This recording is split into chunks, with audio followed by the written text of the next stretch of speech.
Welcome to this week's episode of the Greatest Podcast Los Angeles. We talk to Chynna Monforte, a designer and content producer.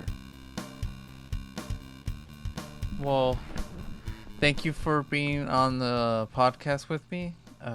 So could you introduce yourself?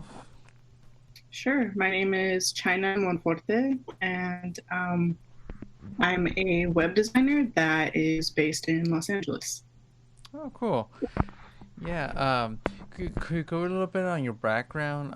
In your bio, you said that you're part Mexican and part Guatemalan. Is that hmm cool? Yeah. So, well, funny thing is that, um, my family came here in the 70s. And so, during the 90s, my parents were very embedded in like LA culture, LA, like partying. Mm-hmm. Um, and then they decided to have me in Alaska. Um, Oh, interesting. Alaska.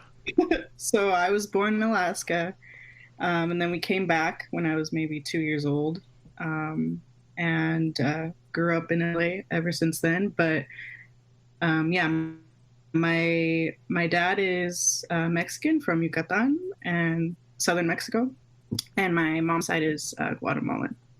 All right. That's very interesting. So, was your dad out up there in Alaska as a fisherman? No, he DJ'd. Um, Wow, he was a DJ in Alaska. That's real interesting. yeah, he was a DJ. He went to school for a little bit. Um, but yeah, he basically kind of founded like the rave scene over there with like house music. Wow. Um, Wow, that's pretty interesting. it's pretty interesting. I've been reflecting about it recently because um, my dad wasn't born here. He was born in Yucatan, and like I just think about the impact that he had and the things that he has done, and it's amazing. Like I feel like he's just done really amazing things. So Mm-hmm. yeah. Mm-hmm. So he kind of, for those younger listeners out there, so your dad literally carried crates and turntables all around. Yeah, exactly. Yeah, I asked him like, how did you get all of your equipment over there, and he's like, I would just do things like very little one by one because it's expensive. But Mm-hmm.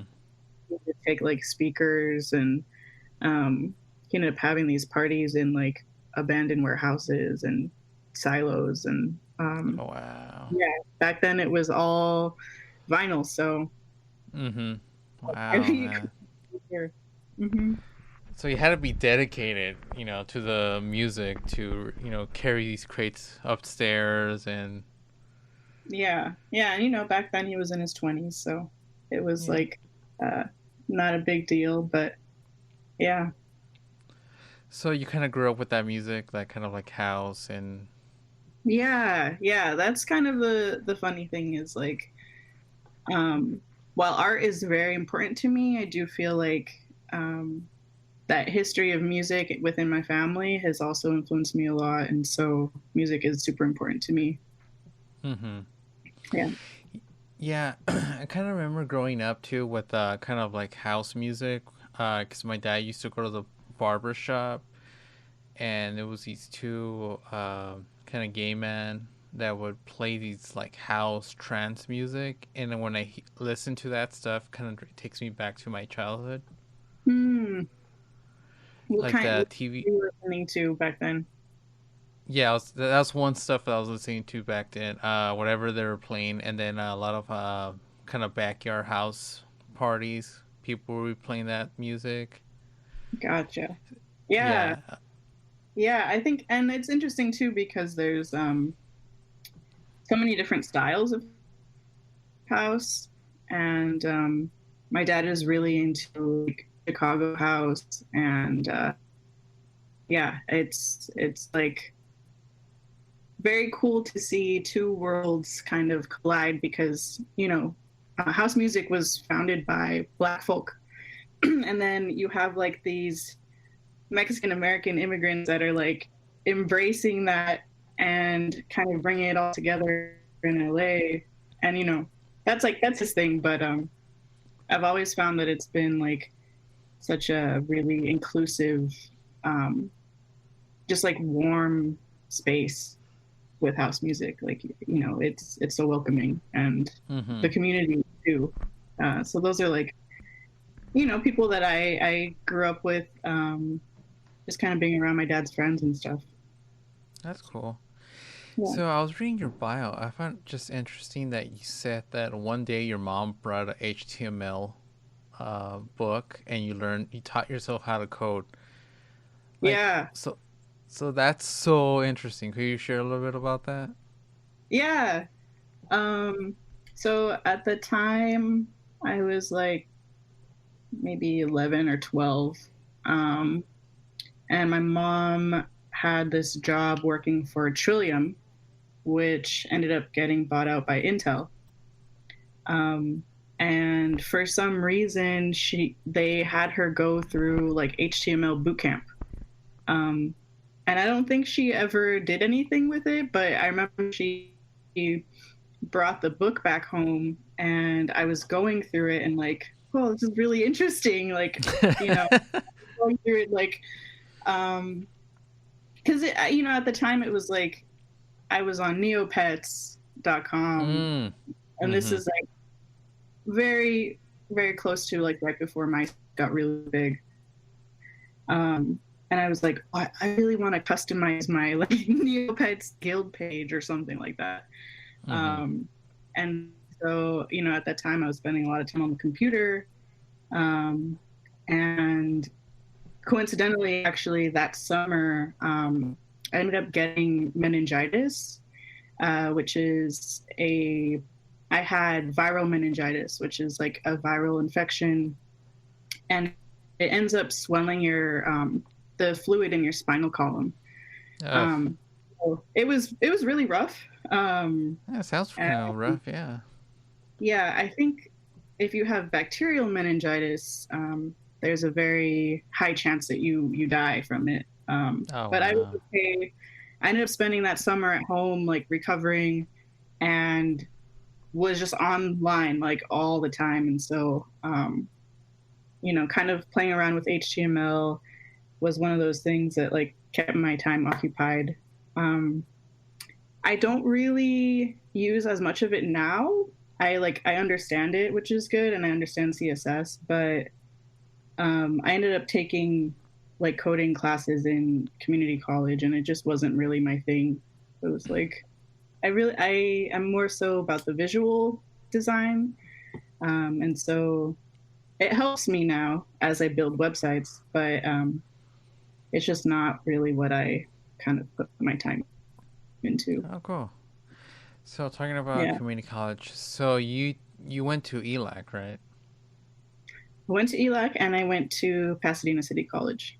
Oh wow, yeah, I went to ELAC. I did the was it the 10-year plan? Oh yeah, yeah. A lot of people do. I mean, I didn't finish ELAC.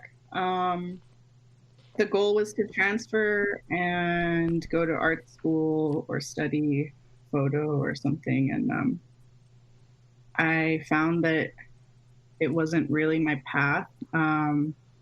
I love learning about art history, and I've actually like that's how I got involved with self help graphics, and I've just learned so much through it. But I've found that my path was more towards like doing my own thing and starting my business.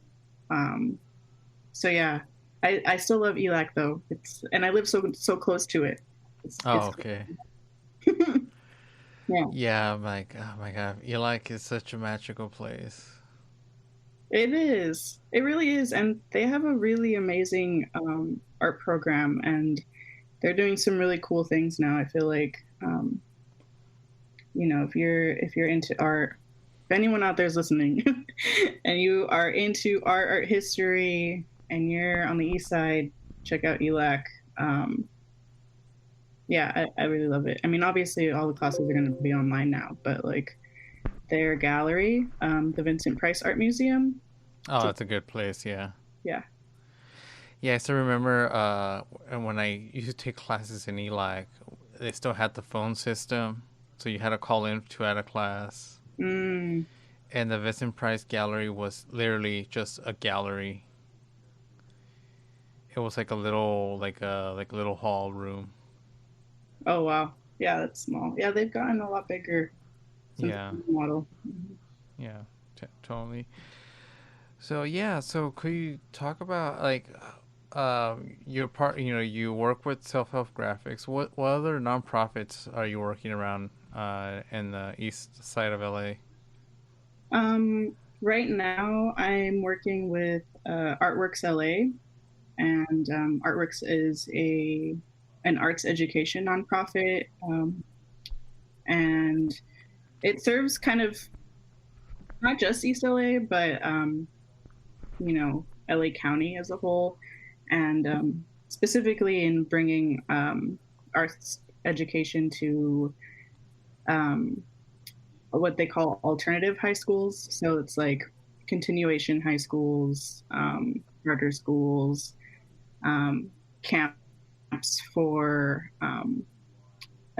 students in like the juvenile justice system, um, and yeah, it aims really to make arts education accessible. So that's the org that I'm currently working with. I've also done work with Mujeres de Maíz, and who else? I feel like Could you go? all. Could you talk about a bit of Mujeres de Maíz? I feel like the name is just kind of thrown around, but people really don't know what they're about. Yeah. So Mujeres de Maíz is a collective, and I'd say they do so many things. Not just art and art shows and their annual zine, but they do workshops, and they're really just a collective aimed at like the I don't want to say education, although they are very education based, but they're very like um, pro Chicanx culture, and holistic, um, and all of those things. It's so many things, but basically they're collective. They have an annual art show. They have an annual zine that comes out. They have a web store, and they workshops, and yeah. That's cool. Yeah. So I think did you do LA Zine Fest last year? Yeah, I helped table for them, Oh, and nice. yeah, and so I helped design their zine for the past couple years. Um, and so because I do book layouts, Mm-hmm. and so I helped table, and at the time I had also released a zine that I made based on a trip to Mexico City, Oh, and cool. yeah, so actually that's I think you may have seen the LA Taco podcast. So I I think interviewed with so. Yeah, kind of. Yeah. Oh, yes, yeah. I did. So, do you do any personal scenes or of your own? Yeah. So I released that Mexico City zine, and I have a lot of handmade zines right now. Well, unfortunately, because of COVID, Mm-hmm. the idea was actually to release two new zines this year, and so it's going to be with LA Zine Fest and with the Women of Color Print and Zine Fest at Eastside Cafe. Um, Unfortunately, because of COVID, both were canceled, and I didn't end up printing just because there was no guarantee that I would end up selling them. So hopefully, I don't know, maybe by end of the year I can release two more. But a lot of the personal zines are photo zines, and I like to just touch on like either. current issues that are happening, or like my specific tie to these photos, and a little bit about my identity or my background. Mm-hmm. Yeah. So, what kind of pressing issues are you kind of covering in your zines? So in the um, the Yucatan theme that I was working on or have been working on, talk a little bit about colonization, and there's some photos in there of um, this church that is actually built like a block down from these uh, pre-Columbian structures, and uh, Mm. and so I have some of that in there, and then I have a zine of photos that I took in Hawaii right around the time that Mauna Kea was becoming an issue, and like there were protests happening in the streets. So we saw that, and talking a little bit about just the treatment of land, and really acknowledging like who the land belongs to, and who it's always belonged to, and also acknowledging the treatment of like of water. And Hawaii is a highly touristic area, but when you go, it's and this happens all over, but if you are a visitor somewhere, um, and you notice that the culture there is being kind of tokenized or capitalized on, um, sometimes it's really not in the interest of the people. So like you can go to Hawaii and you can go to a luau, and I like use quotation marks because um, it's like going to Disneyland. Like it's Mm-hmm. very sad, and I found the same thing when I went to Alaska a few years ago, and it was the first time that I went back since I was born. Um, Mm-hmm. and just really the selling of like indigenous culture, um, and yet all the native people are like suffering from homelessness, alcoholism. Like the government is not treating them really with the respect and dignity that they need and deserve. And so those are like some of the issues that I kind of touch upon. And these things kind of come up as I take photos and observe like spaces that I may not have grown up in, or communities I'm maybe not directly a part of, but can also see how it relates to like what's happening here. So That's interesting. Yeah, because I don't know why people like Disneyland. I think I went there once for my birthday, like I don't know, kind of like 12 years ago, and it was the saddest experience of my life. People were miserable. The workers were like, "It's hot. It's like their feet were hurting," and I'm like, "This is like the saddest place in the world." yeah, I mean, to each their own. There are people that enjoy Disneyland, and that's Oh fine. yeah, I don't. I'm not gonna like go into issues with Disney at all, but I think when but I kind of understand like this whole like you were saying, it's you know, basically like the commodification, yes, and that is what I have an issue with. yes, And so in that sense, it's kind of like Disneyland, because yeah, yeah.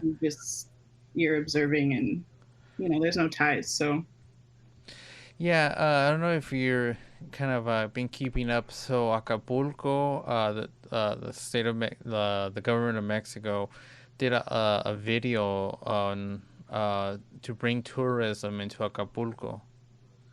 I haven't seen that. Mm-mm. So there's a video going viral of white Mexicans, of course, saying, "Oh, come to Acapulco because it's free. You could do whatever you want," and kind of selling this, that Mexico is, this cheap place where you could, hang out and not pretty much the natives are gonna, kind of take care of you because Yeah. Yeah, it's difficult. I also saw this viral video of this man trying to buy up Mayan ruins and try to market it um as like this ancient lost place. It's like, no, oh indigenous my god, people still exist and are here. Like, what are you yeah, doing? But I don't know. It's hard because tourism is such a huge part of that economy. And yet it really does nothing to serve the people. Like, it just further colonizes them and pushes them out and makes things unaffordable.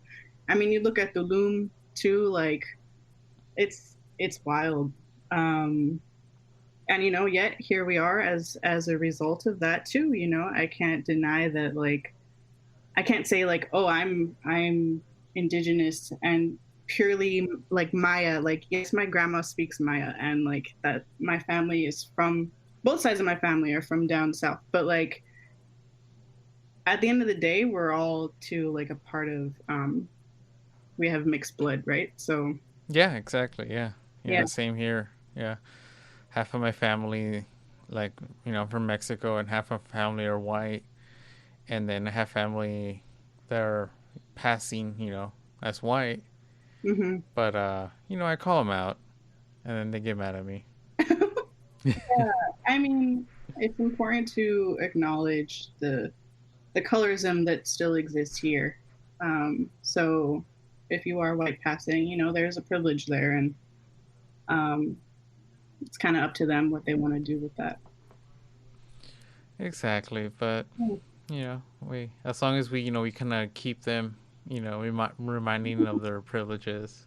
Yeah, yeah, I feel that, and I mean, I think with Black Lives Matter really becoming a large discussion topic this year because of George Floyd and Breonna Taylor, Ahmaud Arbery, like it's it's becoming harder for people not to have these conversations. Exactly, yeah. And I really have to like acknowledge that um that movement has always been there, and people have always been fighting for it. And you know uh even just like Afro-Mexican, Afro-Cuban, Afro-Indigenous people, like they've really been fighting this shit forever. And I think Mm-hmm. with everything happening this year, yeah, it's a lot harder for people not to see. Like, it's almost dividing. You know what I mean? It's like you really see who wants to really have those discussions and who wants to just deny that they are privileged. It's Yeah, exactly. Yeah, it's like sometimes some I had conversations with certain family members of mine of like I'm like, yeah, there's black Mexicans, there's black Salvadorians, and they're like, no, we're yeah, all the same, and I'm like, no, dude, don't erase their their experiences and histories. right. Yeah, absolutely. Yeah, yeah. But Is yeah, there any other projects you kind of? Because I know right now all of us are kind of at home, So any projects you're working on right now? yeah. So I'm actually going to be part of a virtual group exhibition at Self Help Graphics, Oh, and it's cool. called the very very very long day. So it's kind of touching upon this current time, Mm-hmm. and yeah, it's curated by Marvea Muro, um, and so I have a piece in there. Hopefully, folks will get to check it out. I think it will go online August 22nd, and yeah, it's going to be virtual, and it's a group exhibition. I think there's about over 10 of us, I want to say, all different forms of all different kinds of mediums. So yeah, so that's coming up. I'm excited about that. And I've also been trying to work on making some zine classes and like zine workshops and also web design tutorials. So I'm hoping next year to release some of that. Um, I just feel like, I offer my services as a web designer, but in a lot of cases, like I work closely with folks that I know in my community, artists, small business owners, and sometimes they just can't like factor web design into their budget and they want to do it themselves. Mm-hmm. So I've been like brainstorming and thinking about like, okay, maybe I can start making videos and just send out videos, publish them on YouTube or something, and offer that so that people can do it on their own. That's a good idea. Yeah, it's a good resource to have. Yeah, but yeah, it's like it's all stuff I can do at home. Um, and yeah, I'd say like those are some of the big projects. Trying to think if there's anything else. No, I feel like so many things got canceled this year. I know, me too. Yeah, I had like once like the stay at home orders, like everything got canceled. Yeah, yeah, and I've been really lucky to have been working at home, and a lot of my gigs got canceled, but I was still able to work part time and like take on clients here and there. But yeah, I had a I had photos that were going to be up at Whittier City Hall, and that got canceled. Oh. Um, so that was going to be like through, I want to say October or something, but that's not happening. But yeah, I'd say those two things are like the big projects. Yeah, same here. There's just a lot of things that got canceled for me, like workshops.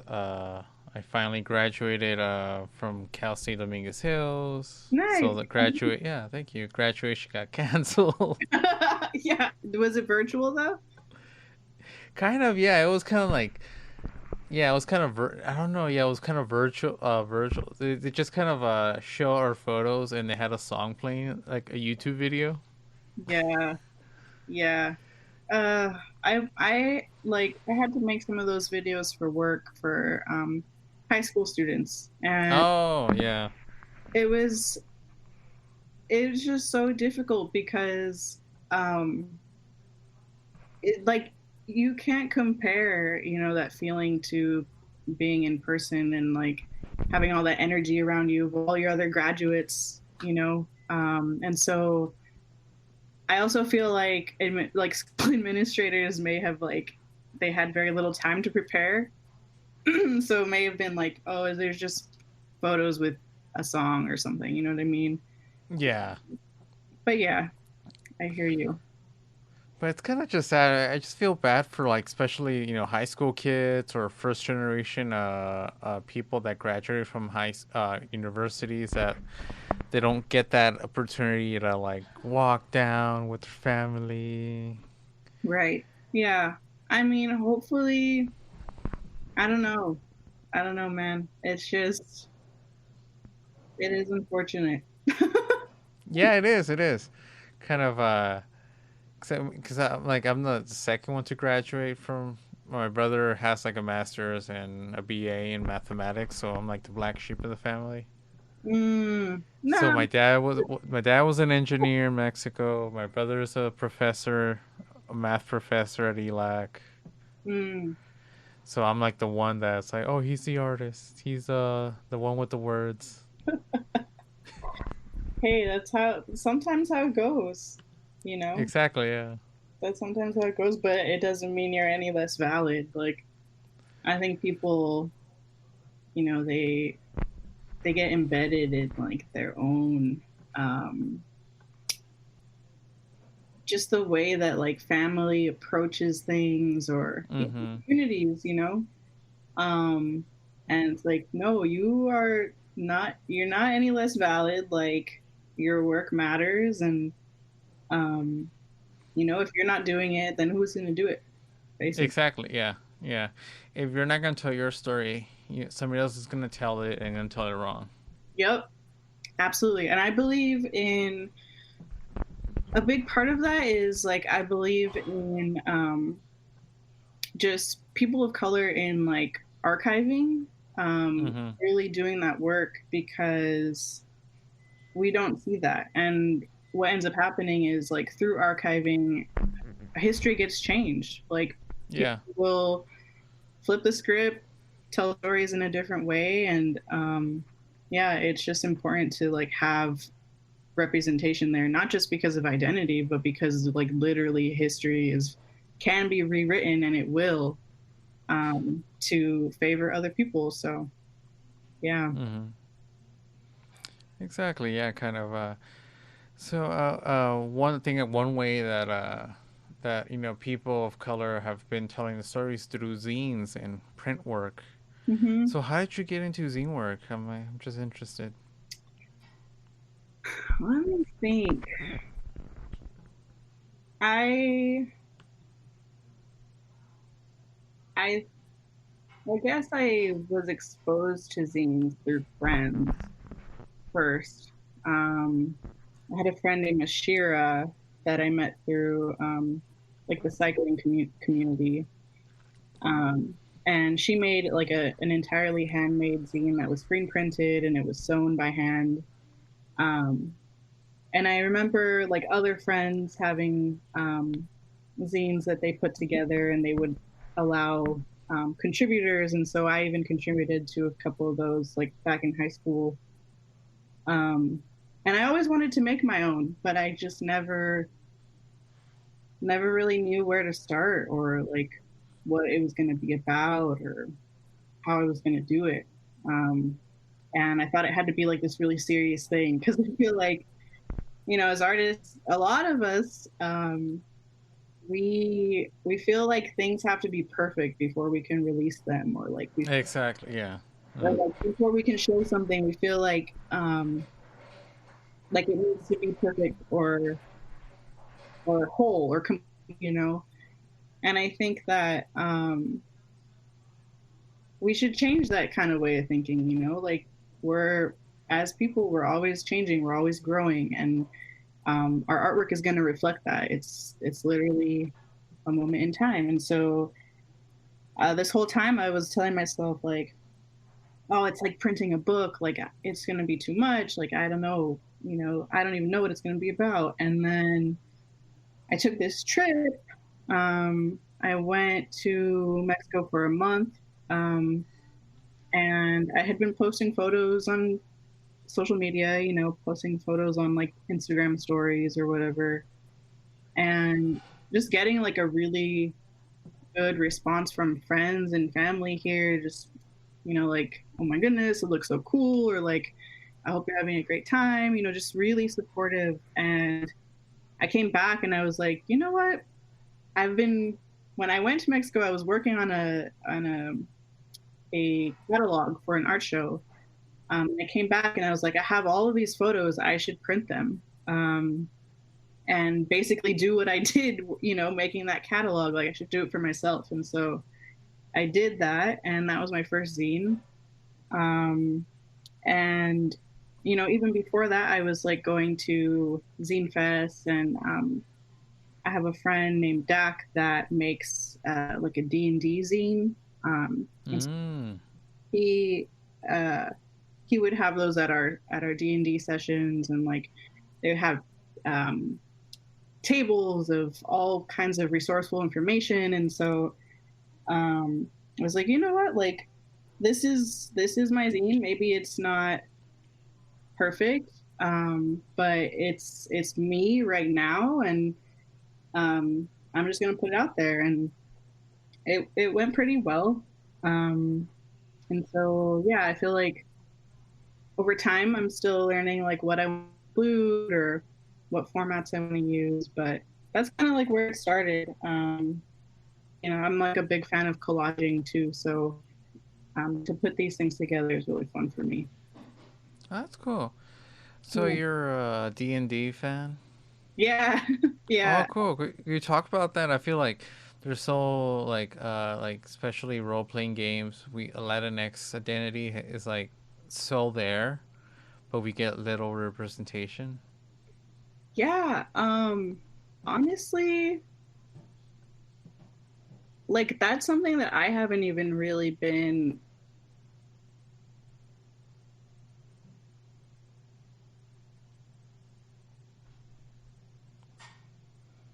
color experience in role playing games and just like board games. I feel like it's definitely probably out there, and I just haven't met people yet because I feel like so many gaming shops and just people that like bank on the games online too are all white. Um, but yeah, my friend is Filipino and like he's been playing D&D for probably as long as I've been alive. Oh wow. Like he's, him and other folks in the community, they've been playing a really long time, but yeah, it's always been interesting just to see kind of like who creates these things and who facilitates. But yeah, I love it, and like I love to connect with other people that play D&D. Mm-hmm. Yeah, Yeah, it's pretty cool that that I think just like in sci-fi, science fiction, and like literature and stuff like that. I think like Latinx identity community, we're into it too. It's not like a white thing. right. Yeah, of course. It's like anything. Like you may see more white people, but like it doesn't mean that we're not there too. Exactly. Yeah. Yeah. Yeah. Well, I was gonna mention I like your shirt. I know the podcast listeners can't see it, but it's a Abolish Ice T-shirt. It's done by what's his name, Dewey. Yeah, Dewey to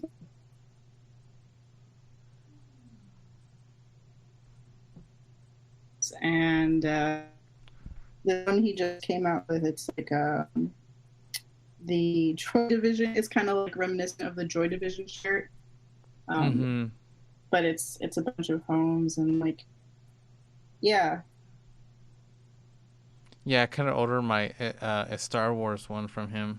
Oh, tight, tight, very Yeah, I cool. remember I met him like years ago at I think one of the earlier Zine Fest, and he had the Star Wars with the the T-shirt he has, and ever since I've been wanting one. So finally, I'm like, might as well, support PLC creators. Oh, yeah, yeah, that's tight. I ended up ordering a few for like my family and my partner, and um, he released one. He has one that says it's another Abolish Ice shirt, but it looks like a Dodger shirt, so I ended up getting that one for Oh, my nice, yeah. nice, nice, nice. Yeah. Is there anything else you want to kind of talk about? Um, no, I think that's it. I mean, um, maybe I'll just shout out like if you want to check out my work or need any web design or anything like that, or look at my photos. I have an Instagram. It's Chynna CHYNNA .design. So you can check me out there, and yeah, maybe that's it. Yeah. Any recommendations on Netflix shows, Spotify playlists? Yes. Let's see. I would recommend Star Trek Next Generation because Nice. there's like, I don't know, like 7 seasons, probably like 20 shows, 20 plus episodes each. So Mm-hmm. that's really good. And it's really dope. 3%, which is a newer show, it takes place in Brazil. It's also a sci fi. Um, and let's see, Spotify playlist. If you look at my name, I think I have like 80 Spotify playlists or something like that. It's I'm a Chynna, IMACHYNNA, but I don't support Spotify anymore. I canceled my subscription because they do not pay good rates for their streaming. Like artists on their platform make like point something of a cent per streaming per play. So as like a partner of a music producer, I can't advocate for the way that they treat artists, you know, and basically bank and make money off artists. And yeah, maybe that's something else for like another discussion. But if anyone's more interested in learning about that, like look into just how record labels have sold out their artists to streaming platforms, and it's really sad. It's very sad. It's fucked up. So Mm-hmm. unless you're like Drake or Beyonce, like you're really not making money off Spotify. So they're taking all of that money. I do pay for YouTube, but that's because you can get music and you can also basically teach yourself anything. True. Yeah. Yeah. So yeah. Anyway, that's my Spotify rant, and I have to like shout out my partner just because I really didn't know. Like I had no idea that's what was happening. And he's kind of like he's always like fuck Spotify. Oh wow, yeah. I think it takes like I don't know how many millions of plays to get like maybe uh enough to pay rent Yeah, for 1 month yeah. I in LA, mean, so it's it's terrible. Or like, you know, check out Bandcamp too, because they're doing mm-hmm. I think once a month they're doing like 100% profits to artists, and so that's at least something. Nice. Yeah, if you have any artists that you enjoy listening to, buy their merchandise because that's how they're paying their bills because they can't perform right now. Right. Yep. Absolutely. Okay, you wanna give a shout out? I mean, like the social media to your partners. Uh, Oh yeah. like yeah, is he a beat maker? He's a musician. Yeah, he's a beat maker, musician, plays keys. His name is Cazal Organism, Cazal, and then Organism. Um, yeah, check him out. Buy music. Yeah. Well, thank you so much for being on the podcast, China. Thank you, Christian. Really appreciate it.